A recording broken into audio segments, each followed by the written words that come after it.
more than a trend. Yeah. We're forever a part of the culture. HBCU Pulse always has you on lock. From the shade room to your favorite news feed, and now on your TV and radio. We are the number one outlet for HBCU culture. Follow HBCU Pulse on social media and visit hbcupulse.com to stay up to date on what's going on in the HBCU community.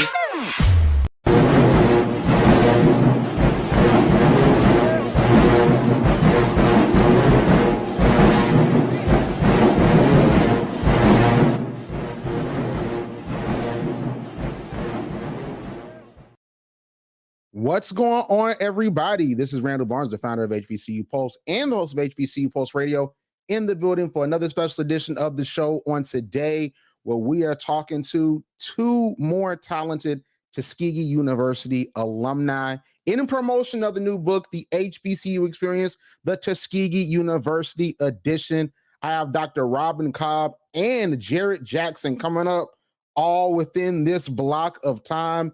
Listen, we've had so many amazing Tuskegee University alumni that have come through. And like I've said, every interview, me being a Fort Valley State University alumni, this book does hit different because Tuskegee and Fort Valley very much so tapped in a lot of different ways. But first, coming up, we have Dr. Robin Cobb doing a lot of amazing things in education, a proud alumna of Tuskegee University. Let's go on and bring her up now. Super excited to talk to her. Dr. Cobb, how you doing today? Hey, I'm good. How are you? Listen, I am amazing. First and foremost, like, we're here. The book's coming out really soon. The HBCU Experience, the Tuskegee University edition. So how does it feel to be in this book?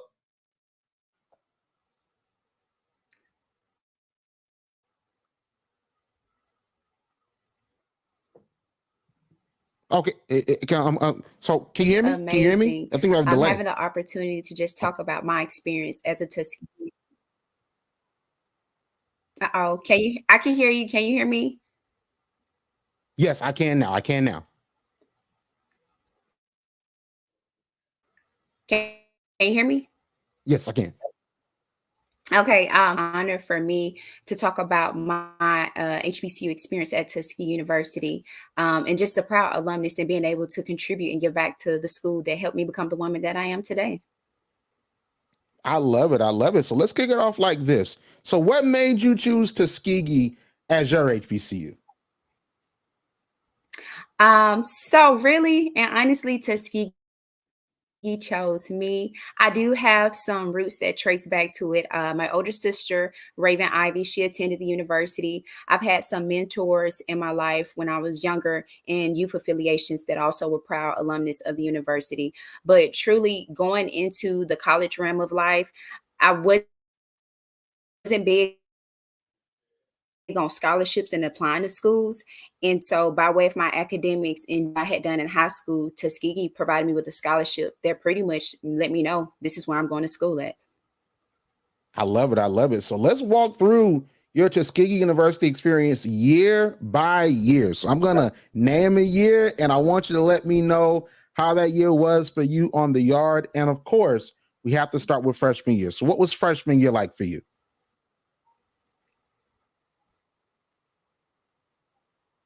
Okay, so my freshman year is 2012. Coming into school as a freshman, we go through orientation. And so for me at that time, our orientation was a week-long process. Well, depending on what your ambitions were and whatever extracurricular goals that you wanted to continue from high school, that pretty much determined how your orientation week was going to go. And of course, I was a marching band student and an auxiliary, and I decided to audition for the Crimson Piperettes. So I got through like maybe 2 days of orientation, and then for the rest of the week, my schedule got cut short because I was in the audition process. Gave us an extra week, and then when the upperclassmen came back, we were still in practice. So my freshman year was really full of nothing but marching band and practice and things like that. That's pretty much the fall. Let's go to the second semester. I decided to pledge, and I pledged Tau Beta Sigma National Honorary Band Sorority, Zeta Beta chapter. So that whole entire spring, for those of you all that are familiar with pledge life, as a freshman, not only did I just crab the band in the fall, I turned around and then I pledged one of the most elite band sororities that spring. So my freshman year was really, really busy, but nonetheless, it was such a great experience. I truly enjoyed everything about it, the hard work, the determination, the discipline that it gave me. And then it pretty much shaped me going into my sophomore year for other things that I was aspiring to become. I love it. I love it. Freshman year definitely seemed busy, but I think it builds character. When you have a busy freshman experience, it definitely builds character. So let's talk about your Oh, sophomore yeah. year. So what was your sophomore year like?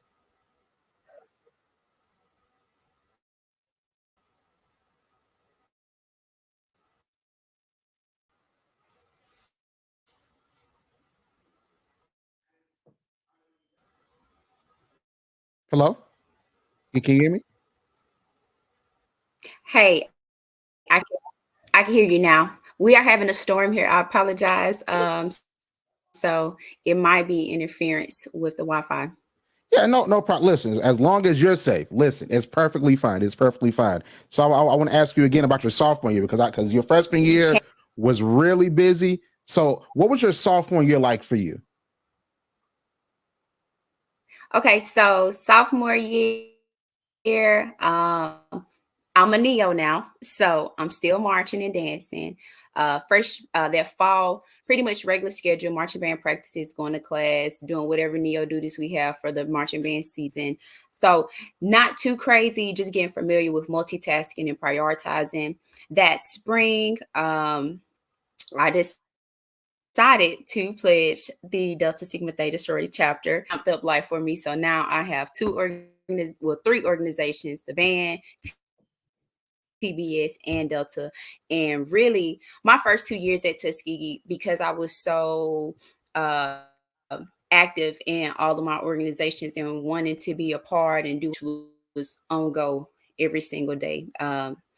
It was definitely a lot of hard work and commitment that I had to put in to just maintain and do everything that I needed to do, but it was well worth it. I think that's pretty much why I am as multitask and oriented as well as I am. Most people look at my lifestyle and be like, oh my gosh, I don't see how you're overwhelmed. But honestly and truly, everything that I went through those first 2 years at Tuskegee kind of helped shape me to be like, all right, girl, nothing is too hard for you. You're gonna complete this task and we're gonna keep going and we're gonna make it to the next level, wherever that's gonna take us. So I love that. I love that. So it seems as if you're really great at multitasking. So I want you to give advice for the students out there that might be watching, or even some adults, graduates, alumni that are watching. How do you successfully multitask? prioritizing time management.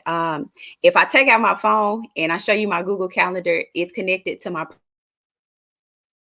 personal Gmail, but it's also connected to my work Gmail. So every or not playing things wisely, but definitely know who you are, know what you're capable of doing too. Don't overextend and tell somebody.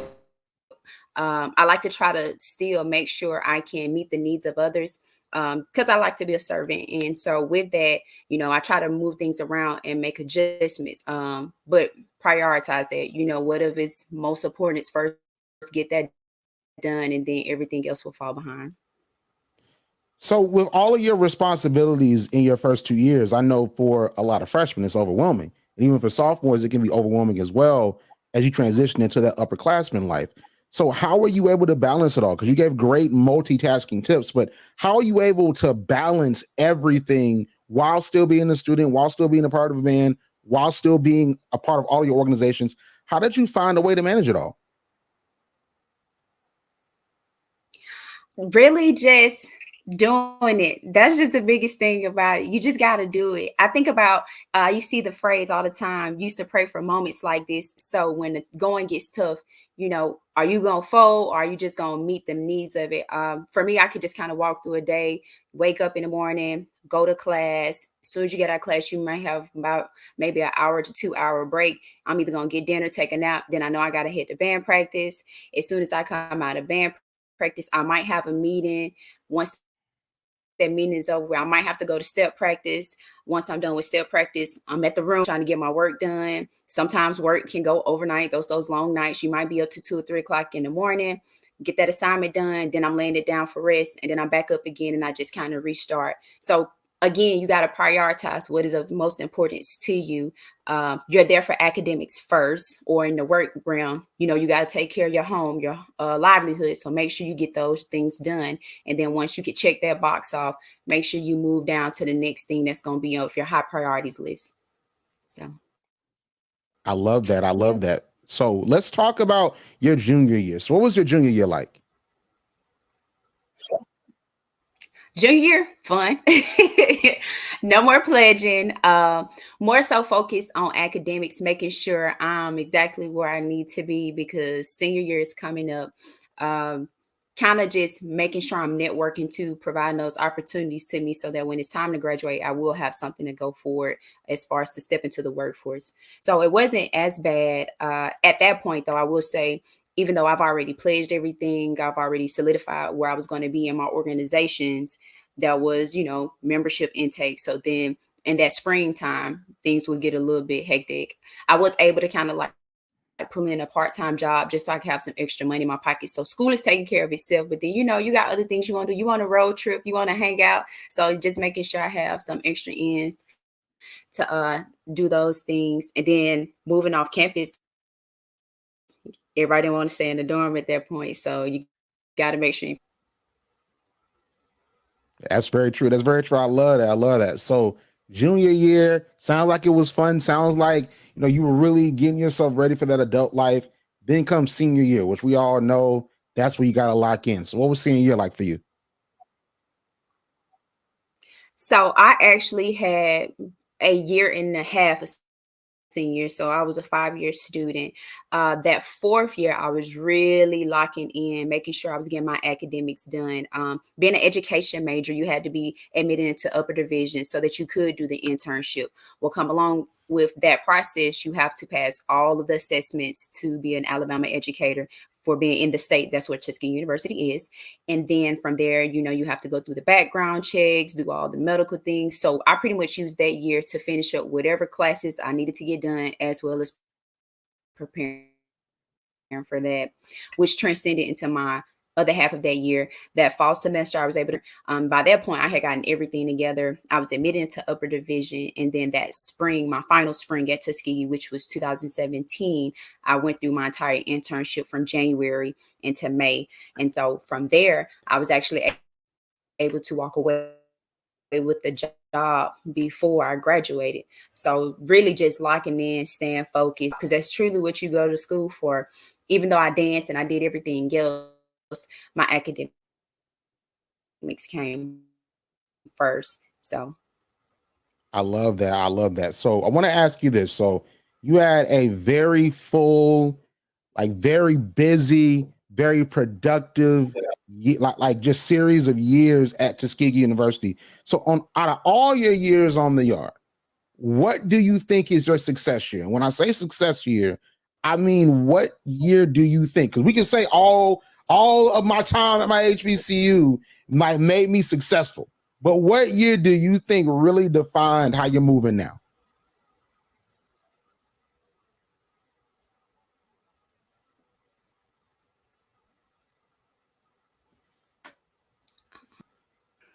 Oh, am I still here? Can you hear me?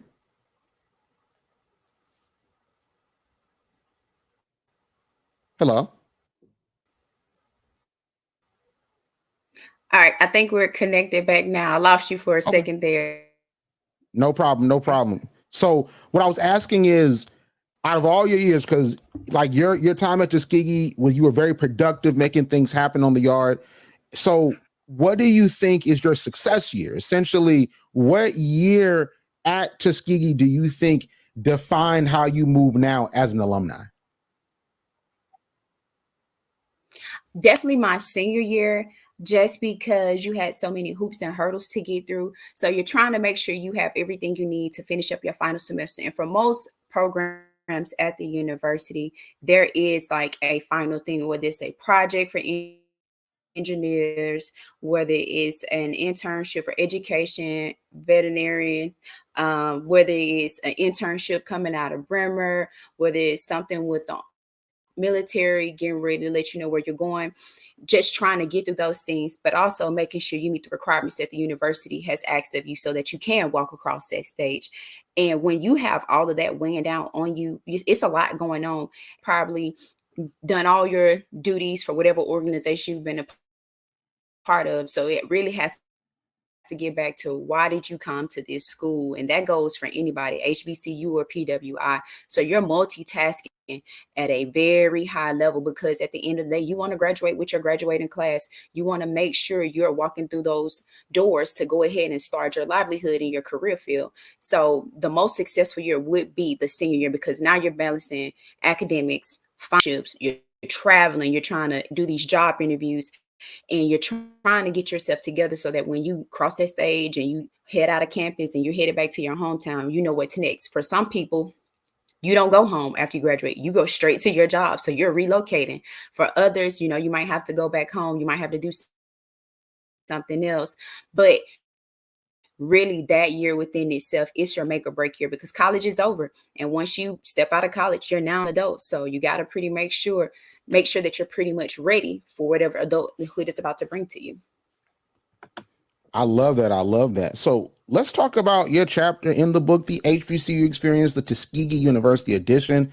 That's coming soon on Amazon. We're going to know the date really soon. So tell us a bit about your chapter.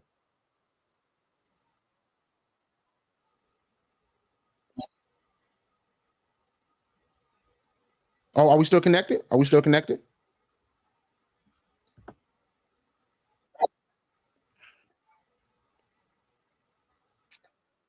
Are we still connected? Can you hear me? I think, okay, there you go. I can hear Okay, you perfect. now. Perfect. So I wanted to ask about your chapter in the book, The HBCU Experience, the Tuskegee University edition. So could you give us a little snippet of your chapter and what you're going to be and what you wrote about in your chapter? So my chapter is and it's pretty much talking about my experience, really digging deep into what got me to the university, all the things that I did there, and then why it means so much to me. One of my favorite phrases, and I'm not going to tell too much because I want you to read my chapter, so y'all got to go get the book, but cast down your buckets. Any Tuskegee graduate knows exactly what that means. And so I definitely believe that that's what shapes us into the graduates that we are, but also the type of people that we are in this world. And why we love Tuskegee as much as we do, while we're capable of doing all the things that we do, life isn't easy. When you go into that career field or that workforce, you're going to be provided with a whole bunch of obstacles and challenges. And it's up to you to determine, you either going to fold or are you going to grind it through and make something out of yourself. So cast down your buckets pretty much gives the overall meaning behind the Post So Hard the way that I do. I love that. I love that. Listen, super excited to read your chapter. Before we go, tell everyone where they can find you on social media, and also how we can follow you.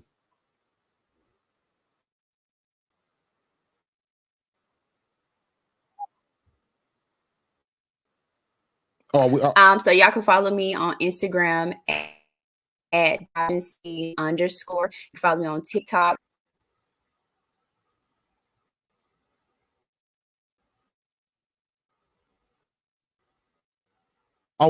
we're back. We're back. We're back. I can hear you. We're back.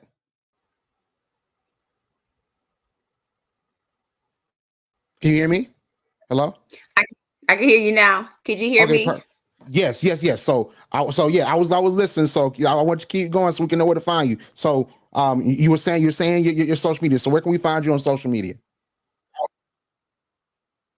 All right, IG at Dr. Robin C _, Facebook Robin Cobb, and then Robin Cobb at TikTok. I love it. I love it. Listen, Dr. Cobb, it was amazing talking to you. Thank you for sharing your experience, and we cannot wait to read your chapter in the HBCU experience. It was perfect. Thank you for having me. No problem. Thank you so much. Like what you hear? Yeah. Subscribe to HBCU Pulse Radio on Apple Podcasts, Spotify, or wherever you get your podcasts. Also, head to hbcupulse.com to stay up to date on what's going on in the HBCU community. Thank you for listening to HBCU Pulse Radio.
All right, we are back. Welcome back. Welcome back. Randall Barnes, founder of HBCU Pulse, host of HBCU Pulse Radio, in the building for another special edition of interviews today. Listen, we just spoke with Dr. Robin Cobb, who's doing amazing things in education, had a very packed schedule at Tuskegee University, making things happen.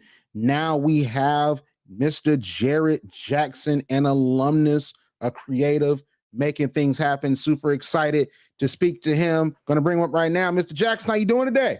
Doing pretty good. How are you, man?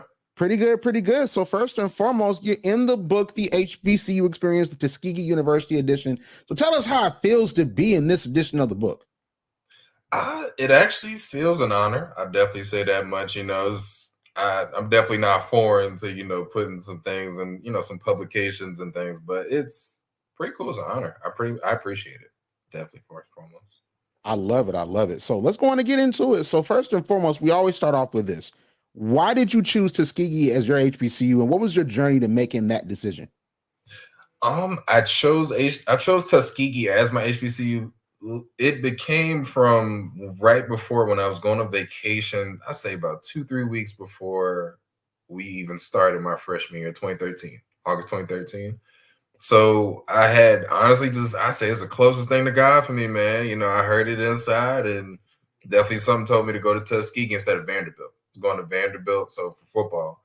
And then I talked to our defensive coordinator, Coach Carter at the time, and yeah, the rest was history. I came on trying to play football, and I decided to focus more on being a student, actually. I love that. So you played football for Tuskegee?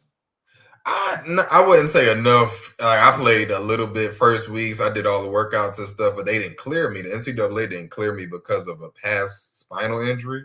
So when they did a whole scan on my neck and spinal area, when they do the NCAA, the clearinghouse and everything, they didn't clear me. They didn't clear me. Hey, so I just continued to work out with the team, and I did the 110s. I did all my workouts, worked out the line, just everything. Yeah, my whole student athlete thing for the first year. So. I mean, it sounds like me you on the team. It sounds like me you was a Golden Tiger to me. You know what I mean? So, I mean, for me, I wouldn't consider it because I didn't play no games. I'm a football player, hard definitely. So I gotta play a game. Coaches gotta be familiar with my face. I wouldn't even go there. So but it's an honor. It was an honor, to even try, even do it. So I appreciate it. No, I feel it. I feel it. So, hey, let's get into your time at Tuskegee then. So let's go year by year. So I'm going to name a year, and I want you to tell me about that year and about your experience. So let's talk about freshman year. So what was freshman year like for you? Freshman year for me, oh man, that was an experience. That was an experience. I will definitely say on one end, I learned how to be free. But then on the other end, I actually kept my grades up pretty good. I was grades never really slipped. I didn't have a problem with any type of grades that year, just more, I'd say mental health. I say mental health for the first time. That'd be my biggest battle. But other than that, for lack of a better term, I got the Tuskegee experience. I definitely would say that. Lots of fun, and I get to meet a lot of people. That was the best part. Everybody that I met there, my roommate freshman year, Jonathan Carmichael, I had my friends Naira, Naya, Trevor, oh man, list goes on. Amber, it's so many different people that I definitely met there that helped forge me into the person I am today. Little did they know. I love it. So you talked about mental health, and I know that mental health is a big part of your journey, and that's something we're more open in talking about, especially when it comes to college. So how important is prioritizing your mental health in someone getting through their college journey? It's important to prioritize mental health. I'd say scale of 1 to 10, 8.5, because I know we got studies. I know we got things to do, we're going to have our distractions. I want to eat, I want to live my life. So I'd say 8.5 to be realistic, because it's high up there, but I don't think we should one-side ourselves into that area either, because you might need nutrition. There are many different needs people have, so to speak, right? So I would say 8.5 on a scale of 1 to 10. And for that reason, I'd say from a personal standpoint, I wasn't so big on it. I meditate now. I do Tai Chi. I do farming in here and there. I'm doing a lot of grounded things as opposed to the life I was living before was more logical. I just see the bigger picture for what it is in front of me as opposed to what it all could be about and how we're all connected. So that's that's why I would say 8.5 for mental health, because I started to learn that out of learning mental health, that everybody goes through something, and have compassion, have a lot of compassion. So do you think that, because you talked about how you more so prioritized and you into different things that sort of get the stress off now, like, do you think that you prioritized it while you were on the yard? I will say, I'm gonna be honest with you, freshman year, no.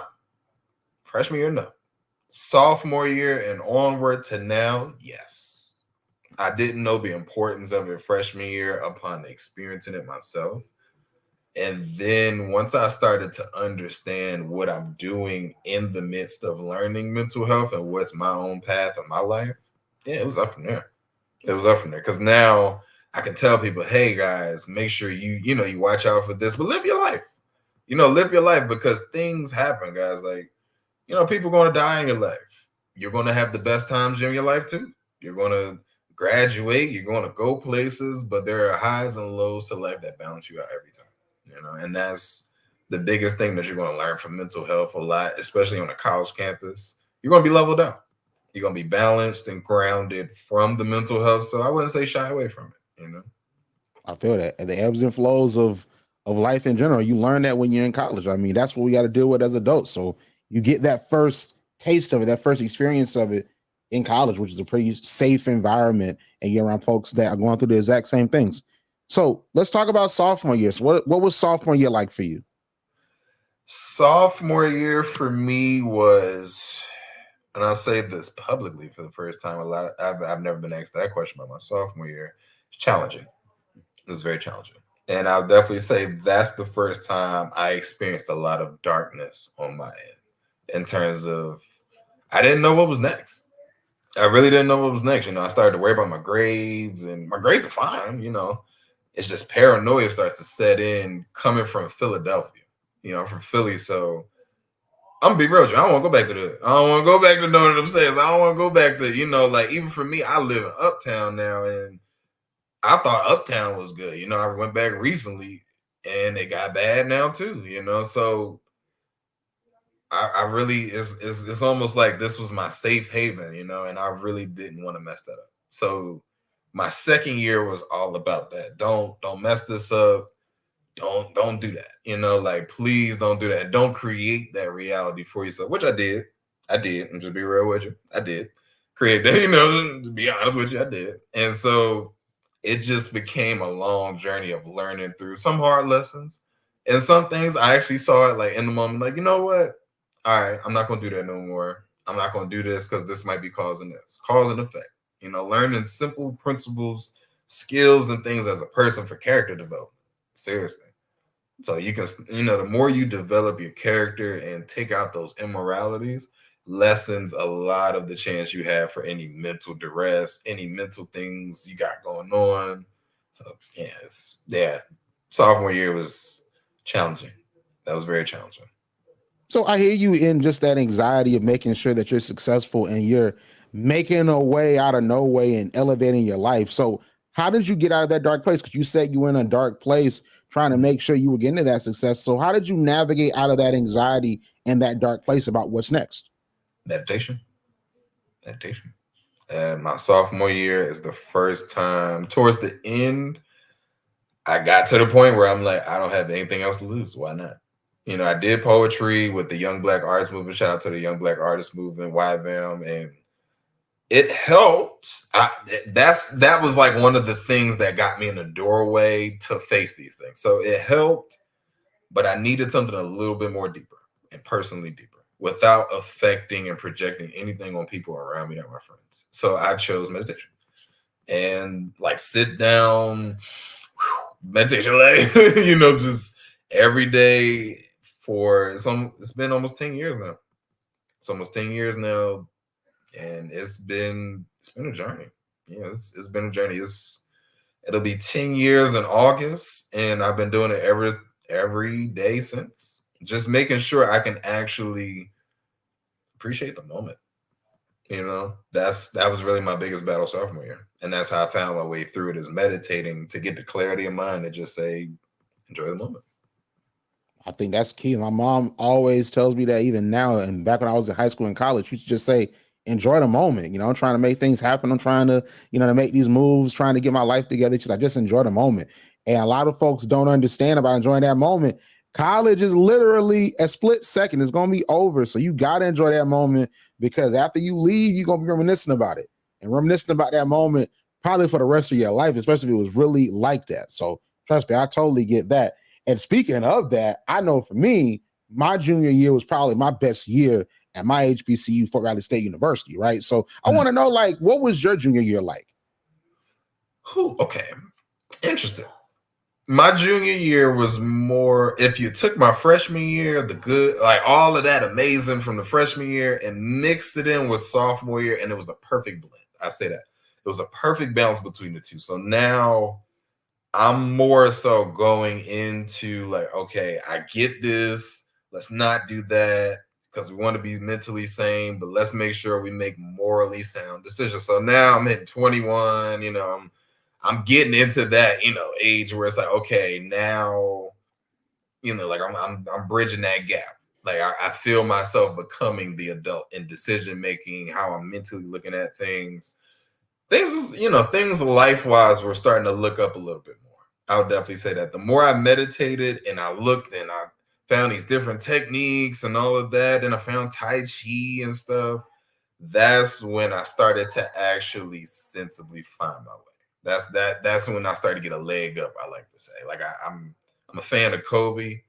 So I got a real big Kobe mind. I had a Kobe mindset with the meditation. So while everybody was studying and all of that, I'm talking about I'm meditating, do all types of spiritual stuff, and people I'm gemstones, on my neck, Jackson gemstones, like businesses. That's where all of that spurred from, is from me actually meditating. I love that. I love that. So senior year, so that's when it's time to wrap up the college experience, and you had this journey of self-discovery and meditation and mental health. So what was senior year like for you? Senior year actually was a good example. If you could take a sledgehammer and knock down the whole tower after all of that success just to start all over again, that's how I felt. That's how I felt. Like it was time to start anew. And that's when I started to realize, okay, this is what I'm gonna be doing for the rest of my life. Like I'm gonna be helping myself, help other people for the rest of my life. Like that's who I am. There's no escaping it. There's no question about it. It's in front of my face. So that's what brought me to be, CTO now and all of that, and the tech world, and getting into things that actually are my foundational skills. I love that. I love that. So in your opinion, right? So you have all these different years and you went through this journey, this self-discovery journey, all of your years at Tuskegee. So what year do you believe out of all those years is your success year? Like the year that really set you up when you became an alumnus of Tuskegee University and all the great things you're doing now? Freshman year. Freshman year. I'm gonna say freshman year. And I say that for the reason that I'm a foundation type of man, so I always look at what was the initial step that brought us here. Like what was the initial intention? And honestly, the freshman year was it. I listened to myself. I was open. I said hi to many people, being from a city that's real close. So it's like I really went against the grain of who everybody thought I was, but I knew I wasn't the whole time inside. I love it. I love it. So I think that just your story really points to your chapter in the HBCU experience, the Tuskegee University edition. Because I think just hearing your story, if you're putting this into the book, a lot of folks are really going to learn from that, especially that self-discovery portion of it. So tell us about your chapter. Give us a little snippet of what we can expect in the book. I'll give you an example of what you can expect. You can expect a lot of positives, big lessons and things. But I'm gonna be honest with you guys, I was a hard head. So it's gonna be some times you're gonna see like, okay, he learns lessons the hard way back then, not so much more now, but back then when I was 18, 19, oh yeah, coming from a hard-nosed city to oh God, very stubborn. So you see the transformation, you see the struggle, you see the human. So that's a lot of what you'll get from my story. It's not one where, it was super good or it starts out, looking peachy, but it hits bumps and roads and it's realistic. It's very realistic and down to earth. So that's what I would definitely say you could get from my story. I love that. I love that. Listen, like we're excited to see the journey. We're excited to see, what's going on and the lessons you learn. Cause I think that can help a lot of people. Is even going to be some folks that are not a part in the HBCU experience right now that are about to go to an HBCU. Folks going to buy that book for folks that's going to Tuskegee, for the students, incoming students, and they might learn something from that chapter so they can know how to navigate their experience. So I think that's something that's super important. So really quickly before we go, where can we find you on social media? You can actually find me on Instagram, TikTok, like all of it. Jackson Gemstones. You'll see Jackson Gemstones, and on Instagram, Jackson Gemstones Art. I'm an international artist, guys. That's something that started happening around COVID. So I became an international artist, and I've been to a lot of different art events, Hamptons, Art Basel, you name it, Italy. So, yeah. I love it. I love it. Hey, listen, making it happen. Multi-talented, man. So we love what you're doing, man. We're going to support you. We're going to tap in. We appreciate everything you're doing. And we're going to make sure to check out your chapter in the book, The HBCU Experience, the Tuskegee University edition. That's coming soon on Amazon. We're going to know the date real soon. But listen, Jared, thank you so much for coming on. Thank you. Appreciate you. No problem. Like what you hear? Yeah. Subscribe to HBCU Pulse Radio on Apple Podcasts, Spotify, or wherever you get your podcasts. Also, head to hbcupulse.com to stay up to date on what's going on in the HBCU community. Thank you for listening to HBCU Pulse Radio.